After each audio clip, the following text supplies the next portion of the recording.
Most people think an oil change is finished the moment they pour fresh oil into the engine. It's not. As a mechanic, I can tell you that some of the most expensive mistakes happen after the oil change is complete.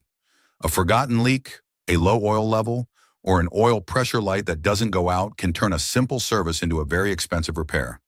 The good news? It only takes a few extra minutes to make sure everything is perfect. Today, I'm going to show you the exact checks I perform after every oil change before I let any vehicle leave the workshop. Before we get started, I want to make one thing clear. Changing the oil is only half the job. Anyone can drain the old oil and pour new oil into an engine. The difference between an average oil change and a professional one is what happens next. These are the same checks I perform in the workshop before I hand a customer's car back. They only take a few extra minutes, but they can help prevent oil leaks, low oil levels, and costly mistakes. Let's start with the very first thing I check. As soon as I start the engine after an oil change, my eyes go straight to the dashboard. The moment the engine starts, the very first thing I look at is the oil pressure warning light. Within a couple of seconds, that light should switch off.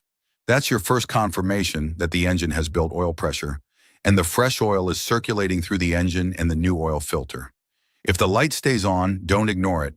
Switch the engine off immediately and find out why. It could be something as simple as the wrong oil level or a filter that hasn't sealed correctly. But continuing to run the engine without proper oil pressure can cause serious damage. Once the oil pressure light has gone out, I let the engine idle for around 30 to 60 seconds.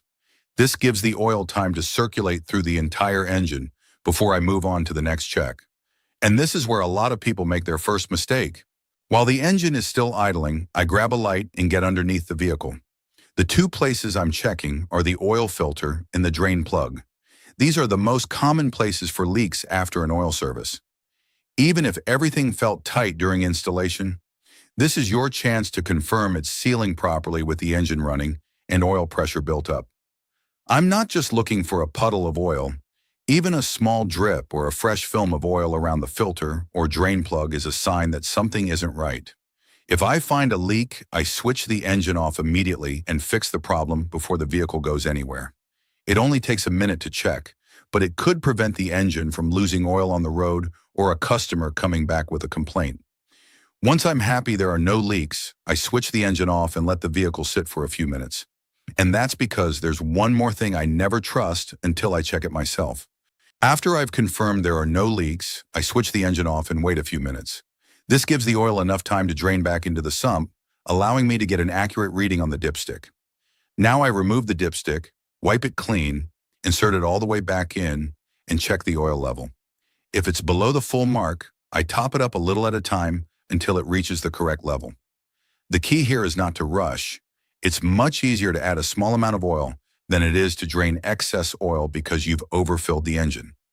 Remember, the goal isn't to get the oil above the full mark. It's to get it exactly where the manufacturer intended. A correctly filled engine has the best chance of lubricating every moving part properly and performing the way it was designed to. With the oil level confirmed, there's only one thing left to do before I take the car out onto the road. Step 4, the test drive. With the oil level confirmed, it's time for the test drive. This doesn't need to be a long drive. Just a few minutes is enough to make sure everything is working as it should. While I'm driving, I'm paying attention to a few things. First, I'm making sure there are no warning lights on the dashboard. I'm also listening for any unusual noises and checking that the engine feels smooth and responsive. The test drive also brings the engine up to operating temperature, allowing the oil to circulate through the entire lubrication system under normal driving conditions.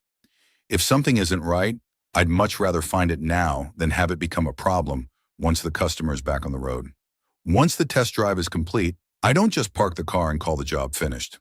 I bring it straight back into the workshop for one final inspection. After the test drive, I bring the vehicle straight back into the workshop and put it back on the lift. With the engine switched off, I inspect the oil filter and the drain plug one last time. Sometimes a small leak won't show up until the engine has reached operating temperature, so this final inspection is worth every second. Once I'm happy everything is completely dry, I lower the vehicle onto level ground and wait a few minutes for the oil to settle. Then I check the dipstick one final time. If the oil level is exactly where it should be, I reset the service reminder and the job is complete. And that's it. Those few extra minutes are the difference between simply changing the oil and carrying out a professional oil service. Most people think the job ends when fresh oil goes into the engine. But as you've seen, that's actually when some of the most important checks begin. If you found this video helpful, consider subscribing because every week I share real workshop tips, maintenance advice, and the kind of automotive knowledge I've learned from years of working as a professional mechanic. If there's another workshop procedure you'd like me to explain, let me know in the comments below. I read every comment, and your suggestion could be the next video on the channel. Thanks for watching, drive safely, and I'll see you in the next one.